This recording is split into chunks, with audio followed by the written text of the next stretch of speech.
তাড়াতাড়ি শাড়ি পরলে তোর বাপের বাড়ি যেতে হবে। সত্যি বলছো যাবা? তুমি আমার মনের কথাটা বলিছো। কত রাতে আব্বা খেলি বিশাল খারাপ স্বপ্ন দেখেছি। চলো আব্বাকে দেখে আসি কি। ঠিক আছে, আমি গা হাত পা ধুয়ে আসি। তুই লুঙ্গি গামছাগুলো সব ব্যাগে ভরিলে। শ্বশুর বাড়ি গেলে তো 6 মাসের নিচে বাড়ি আসা যাবে না। रुको जरा। ক টাকা হলো চাচা? 20 টাকা।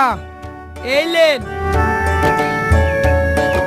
লে, তোর স্বপ্ন সত্যি হয়েছে। এইবার কাটতে লাগ। উম্মা, এ খাসি কি বলছে? কাটবো কেনে? তোর বাপের প্যারালাইসিস হয়ে গেছে।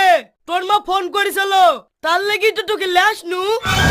এই, তুমি এ কি বলছো গো? হ্যাঁ, আমি ঠিকই বলছি। কাট কাট।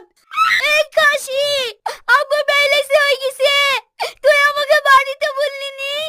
অনেক দূরের রাস্তা, কাটতে কাটতে হাঁপে যাবি। তার লাগি বাড়ির কাছে এসে বলনু।